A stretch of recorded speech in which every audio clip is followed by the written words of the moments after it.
It's been about 2 months now since we've gotten this WK2, and I just want to share some initial thoughts. First off, it is super comfortable. It is super nice inside. Really nice features inside. We have the limited edition, and it came with tow hooks on the front, and the front car distance control sensor, which is nice. I think it feels like not quite the next model up, but not like your basic limited. It seems like the previous owner added a couple of things just to maybe meet in the middle between this one and the next model up. So here's some of the things I don't like. It's not as comfy in the back as I expected it to be in terms of space.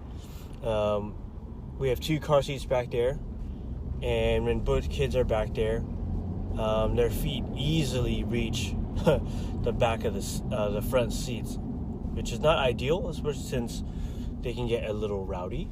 So they like to kick the seats a lot.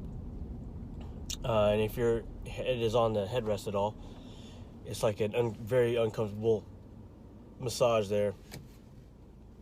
The other thing I don't particularly like is the cargo space in the back. Now, I have a Commander, and when the seats are up, the third row seats, you have maybe, a foot of cargo space in the back. With the back seats down, you add about another, 4 feet maybe. With this is only, 2 rows, there's no third row. But it is kind of tight in there. So we have a car seat that was in my work van that's back there, and then one of those Veer wagons, which is an awesome product. But just those 2 things back there, and the cargo is stuffed. The other thing I don't particularly like is I thought we would get better gas mileage. Now, we did trade in a 2007 Honda CR-V. And at the time, we were only averaging about 14 miles per gallon in the city. And with this being a 2015, speaking of Commander, I kind of expected that we would get a little bit higher. But right now, we're at 15.9, almost 16, which, isn't terrible, but I thought we would get just a little bit better. It does come with a few other options for your drivetrain. You have your eco mode, which has some shifty, no pun intended, has some interesting shift behavior with the transmission. And if you take it out of eco mode, the shift behavior becomes a little bit more erratic. So those are kind of things that when my wife and I were test driving, kind of felt, that's kind of strange, but whatever, we can deal with that. Now, this is the wife's daily driver, so I drive this car maybe once or twice a week, if that. But I just love it. Some of the things I absolutely love. I love the remote start, especially now that Portland's getting a little cold. I love just waking up in the morning, doing the push start, and having it just go. I do love that it comes with the heated steering wheel. That's awesome. Heated seats, of course. The rear view sensor and camera is super sensitive, but I like it. It's nice. It also comes with the brake detect, so if your foot is not on the brake and a car in front of you is stopping or slowing down, it'll beep at you and flash red lights, in the computer console here, brake. And does the same thing with the automatic distance control when you have it on cruise control, which is awesome. I just love the interior. I would use my phone right now to show you, but it's on a RAM mount and I'm still driving, and I don't want to, hands free. So, leather interior. I love the dash. Excuse me. We have some really dark wood paneling, and in the center, we have like this pearl, I think, pearl colored trim. That's not really for me, but I think my wife likes it, so it doesn't matter to me all that much.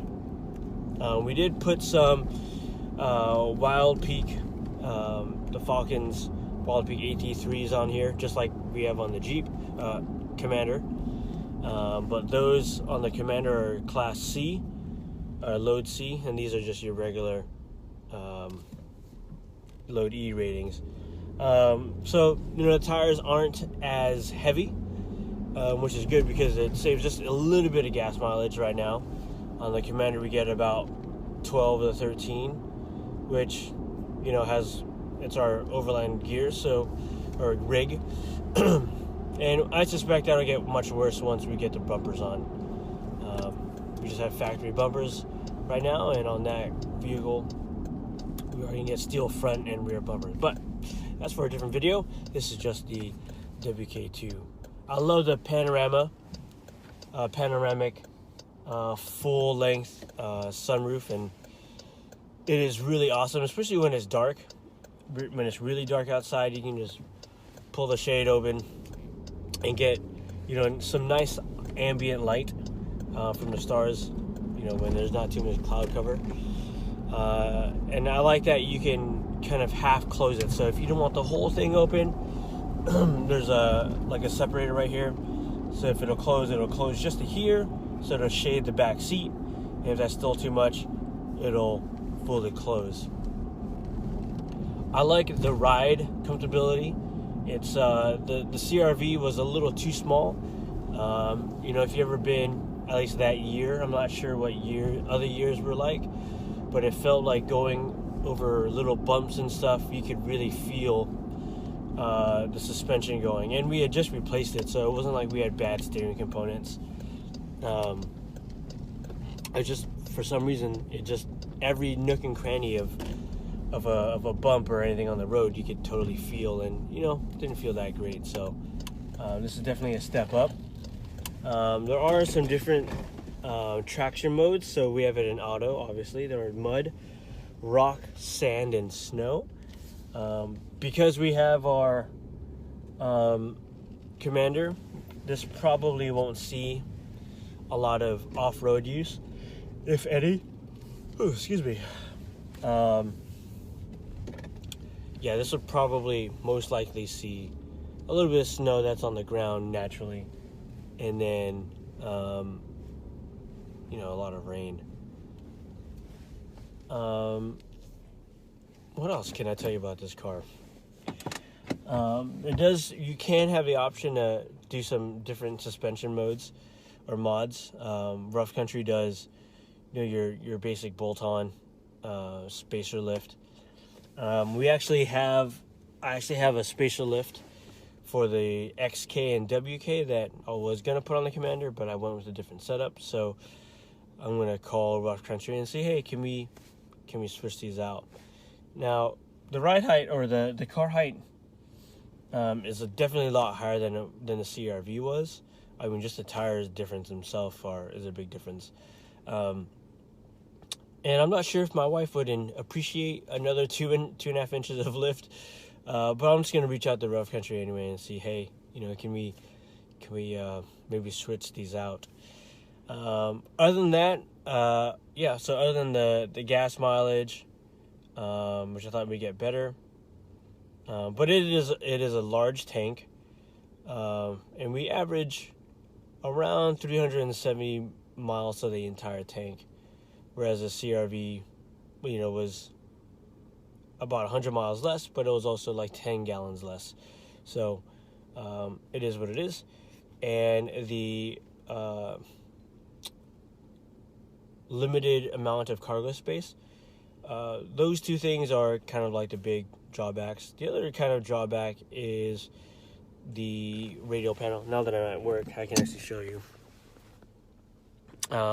See, this is the radio panel, and you could do all your stuff here, like your climate control radio. We could also have the same thing here. I'm not a fan of the redundancy. Some people might be, but for me, it's kind of just have it one place or the other. But again, it's not my car, so it's not my daily driver, so it's not. I can't really complain. Heated seats are awesome.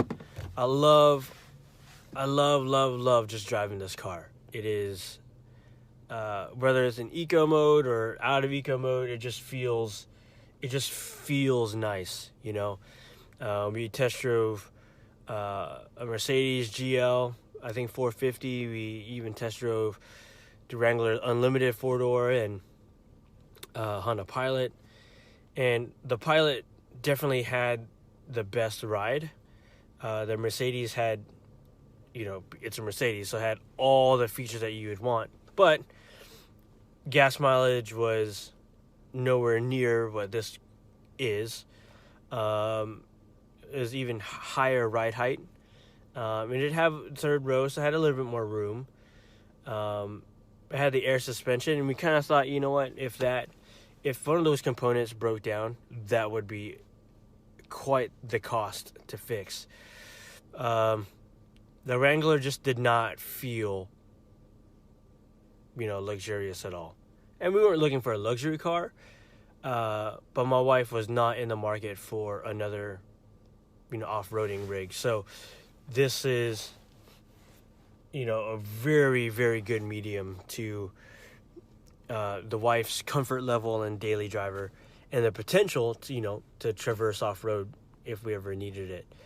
And so, yeah, if you are in the market for a Jeep and don't like the ruggedness of, the Wrangler, the Grand Cherokee is a very good option.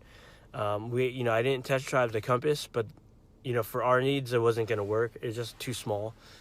Same thing with the regular Cherokee. It was just too tight in there. And if we're having space issues with 2 kids and 2 dogs, the other 2 cars were just non-options. So, yep. I'll get out and do a little walk around on the vehicle.